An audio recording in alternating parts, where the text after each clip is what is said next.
వేములవాడ పట్టణంలోని సినారే కళామందిర్ గతంలో ఎప్పుడు ఏదో ఒక సాంస్కృతిక కార్యక్రమంతో కలకల్లాడుతూ ఉండేది.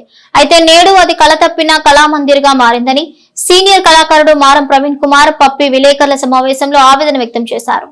ఈ సందర్భంగా ఆయన మాట్లాడుతూ ఒకప్పుడు మండల, జిల్లా, రాష్ట్ర స్థాయిలో వేదికగా నిలిచిన సినారే కళామందిర్ నేడు కళాహీనంగా మారింది. పైగా అసాంఘిక కార్యకలాపాలకు అడ్డాగా మారిపోతుందని, కళాకారుల వేదికగా నిలిచిన ఈ భవనం ఈ స్థితికి చేరుకోవడం బాధాకరమని అన్నారు. అలాగే స్థానిక ఎమ్మెల్యే మరియు ప్రభుత్వ విప్ ఆది శ్రీనివాస్ స్పందించి కళాకారుల పక్షాన ఈ కళామందిర్ ను అభివృద్ధి చేసి మళ్లీ సాంస్కృతిక కార్యక్రమాల వేదికగా తీర్చిదిద్దాలని కోరారు. పట్టణ పోలీసులపై నిఘా పెంచి కళామందిర్ లో ఎలాంటి అసాంఘిక కార్యకలాపాలు జరగకుండా కఠిన చర్యలు తీసుకోవాలని డిమాండ్ చేశారు.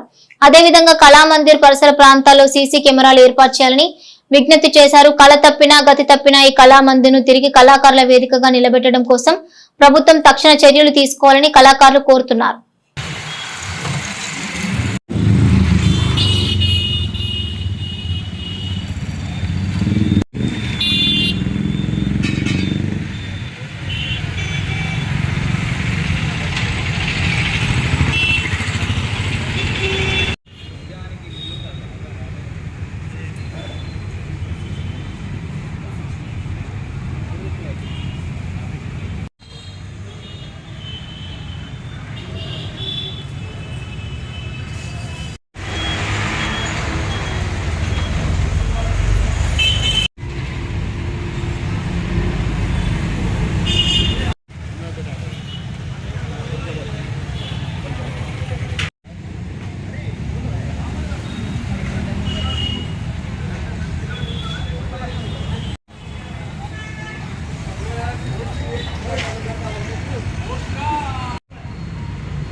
ఓకే, అందరికీ నమస్కారం.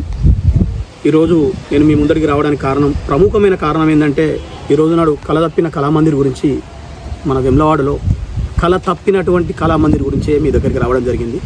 ఎందుకంటే గత 25 సంవత్సరాల కింద అది ఎంత అద్భుతంగా ఒక శ్రీనారాయణ రెడ్డి గారు మన ప్రాంతపు ఒక ఖ్యాతిని జాతి నలుమూలల ప్రచారం చేసినటువంటి ఒక అద్భుతమైన కవి, కళాకారుడు. మేము కళాకారుడుగానే చూస్తాం. ఆయన ఏ జ్ఞానపీఠ అవార్డు తీసుకున్నా కానీ, ఎటువంటి మంత్రిత్వ శాఖలు తీసుకున్నా కానీ మేము కళాకారుడుగానే ఆయన ఒక దేవుడిగా చూస్తూ ఉంటాం. ఆయన పేరు మీద ఆయన నిధులతో స్థాపించినటువంటి కళామందిర్లో ఒక్కొక్కరు స్టేట్ లెవెల్ డ్యాన్స్ కాంపిటీషన్స్, సాంస్కృతిక కార్యక్రమాలు, కళ అంటే కళకళలాడింది సార్. దాని తర్వాత గతి తప్పిందంటే అసాంఘిక కార్యక్రమాలకు మెయిన్ అడ్డగా మారింది. ఎక్కడో బార్ ఉంది, బంద్ అయింది, 12 గంటలంటే మన కళామందిర్ ఉంది గడిపోయి 4 బీర్లు తాగితే సరిపోతుంది అనే కాడికి తెచ్చారు. ఎవరన్నా ఒకరికి ఓయో రూములు అన్నీ ఉంటారు సార్. ఓయో రూములు లేవు ఇప్పుడు, కళామందిర్ రూములే అవి. అట్లా అయిపోయింది పరిస్థితి. అంత అసాంఘిక కార్యక్రమాలు జరుగుతుంటే ఈ కళాకారులు మేము ఎందుకు సార్ మేము తట్టుకుంటే మేము యుద్ధం చేస్తే ఎట్లుంటుందో తెలుసా సార్ ఒక్కొక్కరికి. అది చాలా ఎవరి కొరకు మంచిది కాదు. ఎందుకంటే దానికి నిధులు కూడా శాంక్షన్ అయినాయి. దయచేసి మన స్థానిక ఎమ్మెల్యే గారు గౌరవనీయులు ఆది శ్రీనివాస్ గారు దీనికి ఖచ్చితంగా ముందరికి చొరవ తీసుకొని పోలీస్ నిఘాను ఒకటి ఫస్ట్ ఏర్పాటు చేయాలి, ఒక సీసీ కెమెరాని ఏర్పాటు చేయాలి. ఎందుకు అంటున్నా అంటే అది కళ తప్పింది కాబట్టి నేను అంటున్నా సార్. దాన్ని మీరు కొంచెం గ్రహిస్తారని చెప్పి అంటున్నాను. ఎందుకంటే మీరు కూడా గతంలో చాలా ప్రోగ్రాంలోకి వచ్చి మమ్మల్ని అందరినీ ఆశీర్వదించిన వాళ్ళు. ఎమ్మెల్యే గారు మీరు మాకు నిజంగా సుపరిచితులు, మిమ్మల్ని ఎంతో గౌరవిస్తాం. మీరు కూడా కళాకారులకు ఎంతోమందికి సేవలు చేసిన వారే. ఇప్పుడు ఒక మంచి హోదాలో ఉండి ఒక ప్రభుత్వ విప్పుగా కూడా మీరు ఉన్నారు కాబట్టి మీరు ఒక చొరవ తీసుకొని, ఎందుకంటే ఈ ప్రయత్నం మీ ద్వారానే అవుతుందని నాకు ఖచ్చితంగా తెలుసు. ఎందుకంటే మీరు కళల పట్ల ఎంత మక్కువ ఉండేవారో మాకు చాలా అంటే చాలా తెలుసు కాబట్టి నేను మిమ్మల్ని ప్రాధేయపడడం జరుగుతుంది.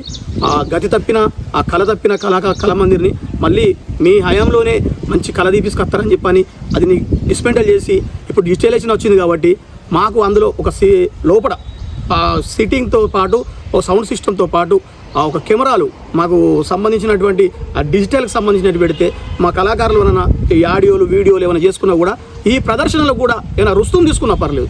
కళాకారులు అంటే మీరు ఫ్రీగా ఇప్పించినా సంబరమే, లేదంటే దానికి మెయింటెనెన్స్ ఛార్జీలు తీసుకున్నా మంచిది. అవి వచ్చేంత వరకైనా కానీ ఒక సీసీ కెమెరాలు మెయింటైన్ చేయించి ఒక మా ఈ మున్సిపల్ సార్ చెత్త తీసుకొచ్చి ఊరవతల వారేయాలి గల్లవారెత్తారా సార్? అది మున్సిపల్ చెత్తలు మున్సిపల్ పనులు పెట్టుకోవడానికి ఆ కళామందిర్ అది ఎందుకు? అది కళామందిర్ అంత ఘోరమా సార్? సినార కళామందిర్ అంటే అంత ఘోరం చేస్తూ ఉన్నారు.